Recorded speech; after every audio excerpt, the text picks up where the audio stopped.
Welcome to episode 7 of the Sports Geek podcast. On today's episode, we'll talk to Travis LaDolce from the Oakland Athletics about their Gnomin around promotion, and we'll look at the Wallabies and Socceroos in action this week, and we'll dig deeper into Twitter ads.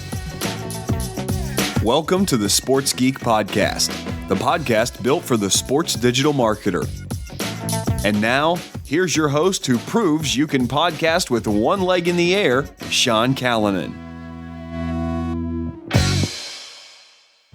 Thanks, DJ Joel. My name is Sean Callanan from Sports Geek. You can find me on Twitter at Sean Callanan. If you're a first-time listener, you might not know why I'm podcasting with one leg in the air. I'm currently recovering from Achilles surgery. I'm looking forward to having the plaster removed this week and getting that moon boot on and being a little bit more mobile. If you've listened before, thank you for coming back. Very much appreciate everyone who's listening to the podcast and all the feedback that we've been getting. In today's show, we'll be talking to Travis LaDolce from the Oakland Athletics around their Gnomin around promotion and how they boosted ticket sales and awareness of the game. And we'll also look back at what has been a big week in sport in Australia with two national teams on show with the Wallabies and the Socceroos. But first, here is my discussion with Travis on ABC Grandstand with Francis Leach.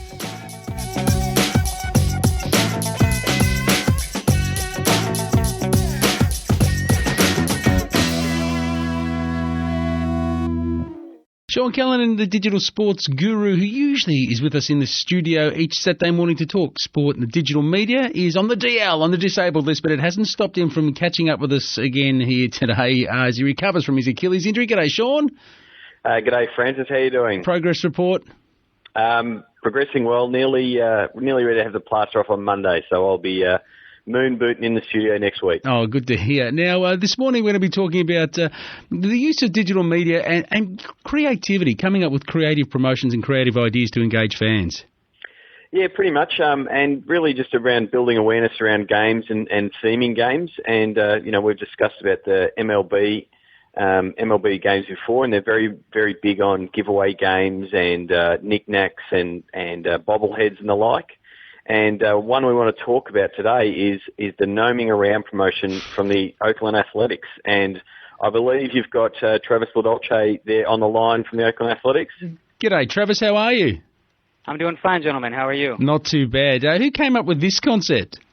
It was an internal idea, a couple of us in the marketing department. How did it work? And so, Travis, how did it work? And first of all, there's a bit of an Aussie connection there as well. Yeah, certainly. So Grant Balfour, if you're not familiar with him, he's a Sydney, Australia native. He's the closer for the Oakland A's.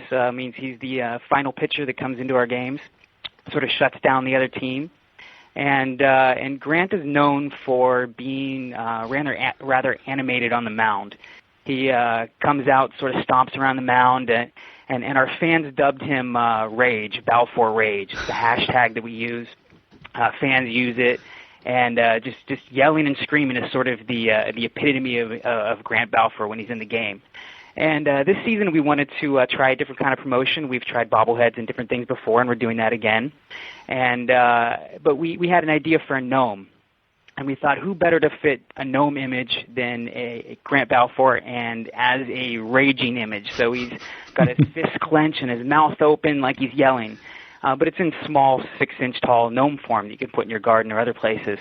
And it's a different kind of promotion for us. Bobbleheads are an A-plus promotion. We get out numerous amounts of fans for bobbleheads. We know that we can upsell a game with a bobblehead promotion. A gnome promotion is sort of a B-plus promotion for us. We think it's attractive, but there's no known quantity for it. It's not quite a bobblehead. It's not quite anything that we've done before. So we put it on a Sunday game, which tends to be a popular game on the weekend, but it wasn't the premium opponent. It was against the Seattle Mariners. It was an American holiday. It was Father's Day.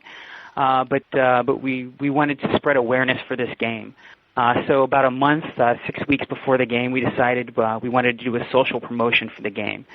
And in order to do that, we needed to spread the idea that this event and this promotion was happening on this game. And what better way than to harness the Oakland A's followers to help spread the word for us. And so Travis, what was the main? No, sorry about that. What was the main basis for the promotion, and what did the fans have to do? So what they did and what we did is we utilized some of our sponsors in brick and mortar locations. So we picked 5 sponsors in the community, location each day the week leading up to the Rage and Gnome game. And we blew up the gnome in an oversized way. So we blew him up to about 4 or 5 feet tall, something you can stick on a wall or on a pillar. And what we did is we informed fans each morning, Monday through Saturday before the Sunday game, a new location each day. So we'd say, appearing today at a Chevron gasoline station, go out to this place, this specific location, take a photo with this gnome, share it on your Twitter account, use the hashtag #GnominAround, and you can win tickets for Sunday's game. And we had 5 winners each day, so it was sort of 6 different contests. The final day we had it at the Oakland A's game. We had the gnome in a portion of our stadium. And, it generated good amount of success. About 2 weeks prior to the game, 10 days prior to the game, we were behind in sales. We had a certain figure that we wanted to hit, and we were trending down. I can't say that this helped completely, but this definitely helped spread awareness that week leading up to the game, and we ended up selling out the game by game day. And the response that we got from fans online was great. We had over 150, about 150 people share their photo with the gnome throughout the entire week. We went back and we looked at the engagement of those people that shared, meaning the people that shared their photo. We looked at the number of followers that they had, each one, and tallied those up. That was over 24,000 different Twitter accounts, meaning that potentially 24,000 new people that don't follow the A's might have seen that there was something going on with this gnome promotion, hopefully to bring people out to the game. And we really saw the response on game day when we sold out the game. Did anyone bring a gnome to the game in celebration? And what happened to the raging gnome? Was it given away to a lucky fan? You mean the blow-up doll? Yeah. Or the blow-up piece? No, we had 6 of them, or we had 7 of them, actually.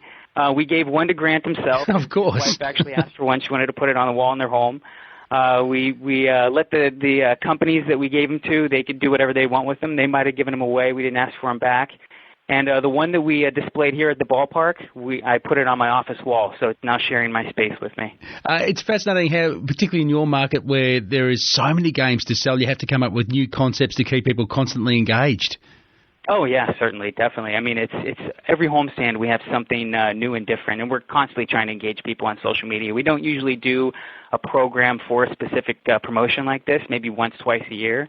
This was one that we felt really needed it, though. But certainly every game we're trying to take different types of photos, interactive photos, either with our players holding their promotion.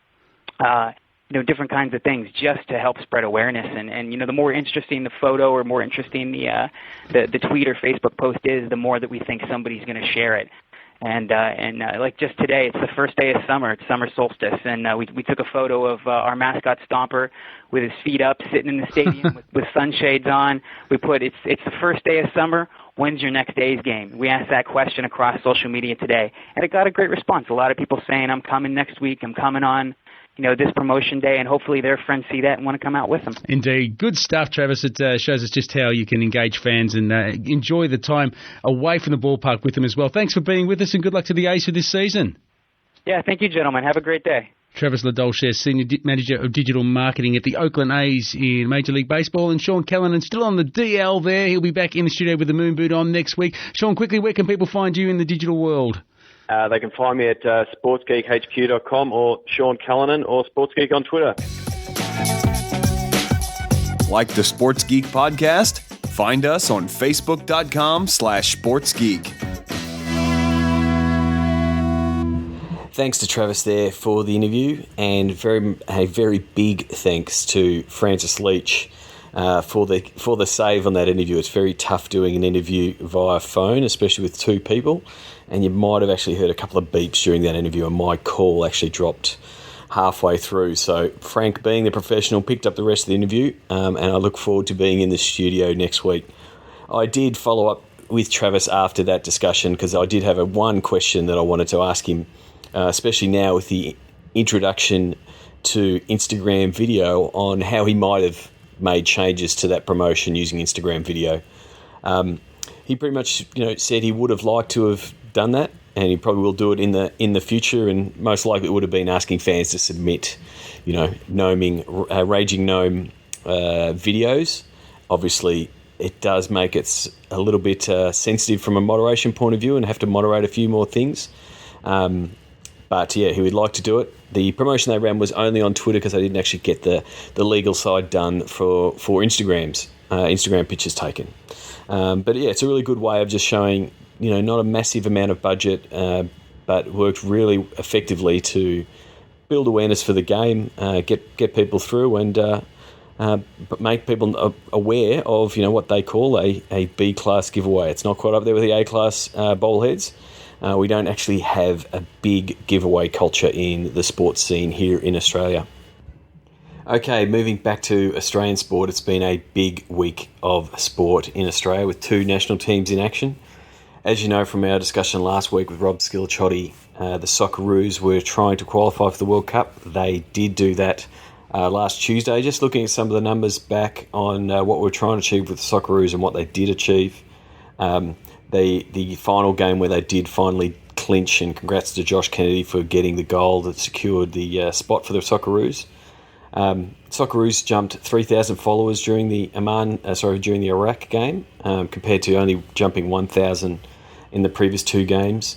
Their Going to Brazil tweet was retweeted over 2,000 times, and it was really interesting to see Facebook hashtags starting to come into effect. As we said, they're just starting out.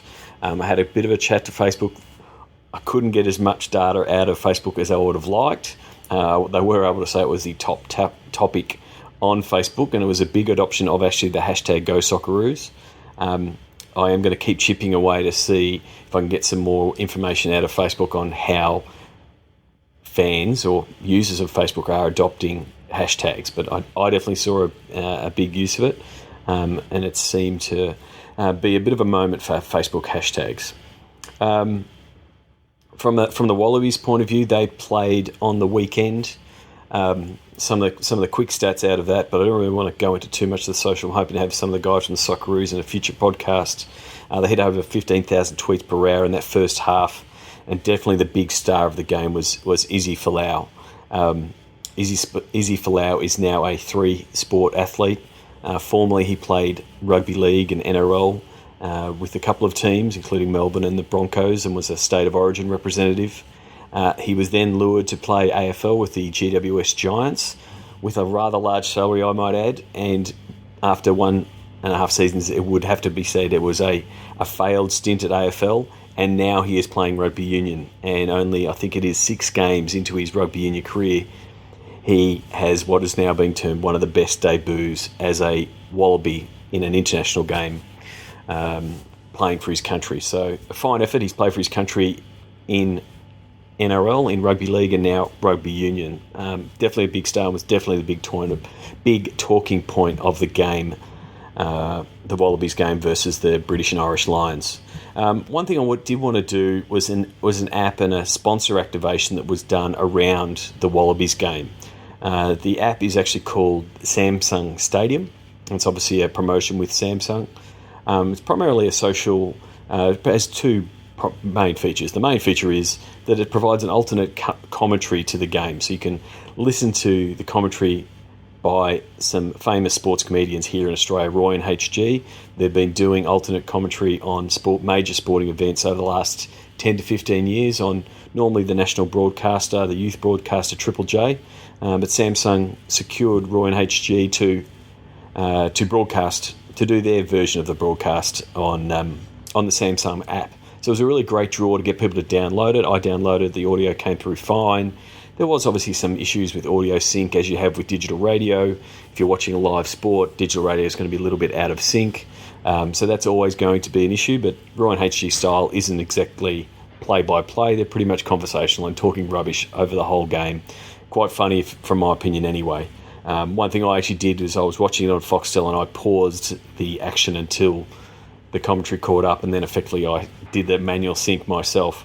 So there was a few syncing issues, but also the app itself, you could have stayed in the app and you could see tweets and Instagram shots coming through, and they were trying to promote people to use the hashtag Samsung Stadium, which was purchased as a promoted trend on the night, sending people to the account. You didn't have to stay in the account; you could listen to the audio and jump back into your Twitter app of choice. Just a couple of things that I think they just slightly missed the mark on, just from a social point of view, and really making sure all the I's were crossed, all the I's were dotted, and the T's were crossed. I'll make sure I don't muck them up. I get an occasional call from people with corrections, and please send them in if I do make stupid mistakes like that. One thing was training a guy like H.G. Nelson, who is new to Twitter, how to use hashtags. He was tweeting prior to the event, telling people to come on board, and he was effectively connecting his hashtag to his last word, and so Twitter's search wasn't picking it up. So this is a minor thing that he has to put a space before he puts Samsung Stadium on his tweet, so people know that they can search for that tweet. And then the other thing, which was a little bit minor, but obviously the promotion is based around Samsung. HG effectively had his own Oprah moment, where he has been tweeting from an iPad. Now, I know the Samsung Stadium, they've built apps for the iPhone and the iPad, but it's a little bit like when I say Oprah moment, when she tweeted her pleasure of using Microsoft Surface product, she did so from an iPad as well. So again, minor things. If you're going to ask someone to endorse your product, well, really the key players using your product or promoting the product should be using your product. And the other thing, I did try, there was an interfaced data capture component to the Samsung Stadium where you had to enter your details and then you meant to be tweeting and potentially win prizes. I did go through it. It seemed a little bit clunky, especially in the mobile space, which obviously most people are going to be using that app. I did see a couple of people tweeting that it completely fell over on the iPad. That was one that it failed for me, but it appeared to complete. So again, it just makes user experience really important when you're building apps like that. So we'll keep an eye on. If you haven't downloaded Samsung Stadium, I'd say give it a try, download it, have a listen to Roy and HG. For my American and UK friends, if you want a completely different commentary of the game, tune in. It might not be to your taste, but it is very funny from an Australian point of view. We'll take a quick break, and we'll be back soon to discuss Twitter ads. Sports Geek Podcast, available on Stitcher. SportsGeekHQ.com/Stitcher. Well, as I've been talking about over the last couple of podcasts, we're starting to play with Twitter ads with the Melbourne Storm and look at some of the options that it can offer from a ticketing point of view. We're able to dive into a little bit of the stats from the ticketing vendor to see how they're comparing against Google and Facebook. And so far, the Twitter ads are comparing favourably and on par with the Google ads as far as getting sales goes. So what I wanted to do is to dive into the different types of Twitter ads that we're promoting. There's three major types. One is obviously promoted account. You would have seen that. You can promote an account. We're not doing that. The Melbourne Storm have a really strong brand and have followers, so people know where to find them. What we're looking to do is to target fans of the Storm and their friends and people who might be interested in the Storm to come along to a game and to know that there is a game on. It's as much a brand awareness play as it is ticket selling play, but obviously we want to sell some tickets. So one of the types is you can target users, Twitter users, on their tweets and the words and the keywords that they use in their tweets. So this is one where we can target people tweeting about the players or specific hashtags. The only issue with Twitter ads at the moment, it doesn't offer geolocation down to state and city level in Australia as yet. So we can only target Australia. So we've had to really focus in on keywords and hashtags that are very Melbourne-centric. There's no point in us promoting a ticketing promotion to someone out of state. So that has been a bit of a difficult thing. The other type of way you can decide who you're going to target is by the followers of certain accounts. So you can say, I want to target followers of these accounts. We ran that for the first week, sort of looking at, hey, we can follow all these sports teams. We want other sports fans. And some interesting stuff came out of it from the stats of where the impressions were applied it appears that most fans, especially if you're looking at AFL and those like, do follow all the teams. So it's not, fans aren't just following their team, they're following the other teams for the information. They might not be following avidly and retweeting and the like, but we did see quite a big overlap on a lot of the key sport accounts in Melbourne. So that was one thing that was interesting in as far as how we targeted and who we were targeting. The next thing was what kind of tweets were we going to send out? And you have a couple of options here. You can decide to send out a tweet you've already sent out. So you might have put out a ticketing call or told fans about a promotion. You can just simply say, yes, I want to promote that tweet to that audience. And that's similar to a Facebook promoted post. So it's going to get sent out and in the faces of those fans. The other option is to have a promoted only tweet. And so this is a tweet that just gets sent to the people you're targeted. And if you go to the timeline of the person who's doing the ad, you won't actually see the tweet in the timeline. So it gives you a little bit more flexibility around what you can do and what you can say. And you don't have to fill your timeline with potentially spammy tweets of plenty of ticketing options that you want to provide. So it does give you a little bit of an option from provide variations on the tweets, a little bit of A/B testing, because they're only going to get shown to people who are getting promoted to, and Twitter has this algorithm of sorts that will exhaust. So you won't be showing that tweet too many times to the same people. As I said in the previous podcast, the model is cost per engagement. Now, if you're trying to do a ticketing call to action or a merch call to action, obviously you want them to click on the link and buy the product. So it's really important to strip back any other distractions. So things like hashtags, potentially if people click on the hashtag, that's an engagement. If they reply, that's an engagement. If they retweet, that's good. That re-promotes your message, but that's an engagement as well, and you pay for that. So there's some of the things that we've learnt so far on Twitter ads. What we are finding, because there isn't that many people, and this is our assumption, I'm going to check with the guys back in San Francisco, it is very easy to burn the cash on the Twitter ads because no one else is there competing against those spots, against those audiences. You really can't complain. You are getting the clicks, but yeah, it's very easy to see the cash fly out the door. So if you are going to start up doing Twitter campaigns, if you want some assistance, be very aware of your daily limits. Otherwise, you'll be in for a nasty shock if you don't set that appropriately. So that's it for today. If you want any more info on Twitter ads and you want to look at promoting your accounts or promoting particular tweets and events, please give us a call. We're happy to help get you set up. The other thing is that came out with Twitter this week. If you actually log into Twitter ads, you can see the analytics for your Twitter account. Now, a lot of the verified accounts and the sports teams have had that turned on for a little while now. But if you haven't checked it out, it takes you into some of the analytics. It tells you what responses you're getting, what's the most reach, what got the most retweets, what tweets are working the best. Give you a bit of a feel for what's working for you on Twitter. It's pretty much the first version of the analytics, so I expect it to grow and get better over time. So that's pretty much it for today's show. Just a couple of things that I wanted to recap. I don't know if you know, episode 4, Sports Geek podcast episode 4 with George Rose was actually ended up as a made-for-TV interview. The guys at ABC Grandstand actually interviewed both myself and George on a piece for ABC Grandstand TV, looking at athletes and social media, which is a bit of an extension of our discussion in episode 4. If you go to the show notes for that, sportsgeekhq.com/4, you can actually listen to the podcast again if you didn't catch it, but you can also see the video from ABC Grandstand. And that's it. Wraps up another Sports Geek podcast, episode 7. You can get the show notes at sportsgeekhq.com/7. Thank you very much for downloading the episode. We've just cracked 1,500 downloads, over 30 countries, so thank you very much.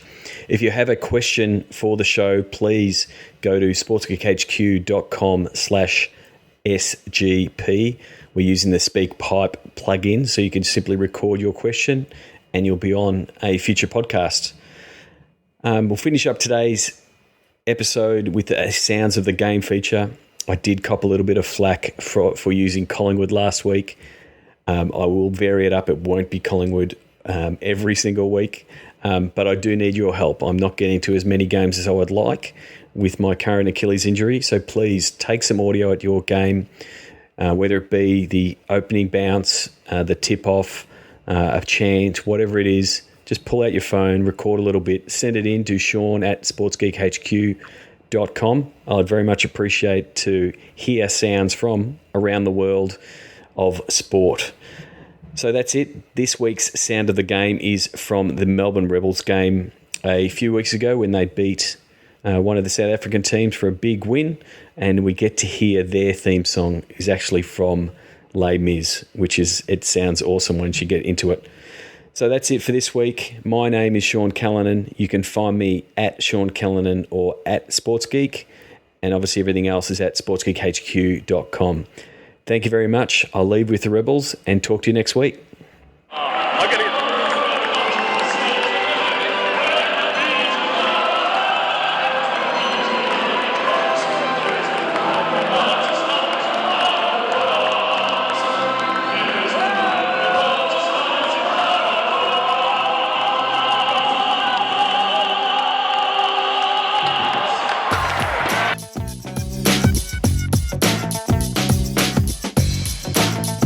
Please leave a review on iTunes. Go to sportsgeekhq.com/iTunes. Find all Sports Geek podcasts at sportsgeekhq.com/SGP. Thanks for listening to the Sports Geek Podcast.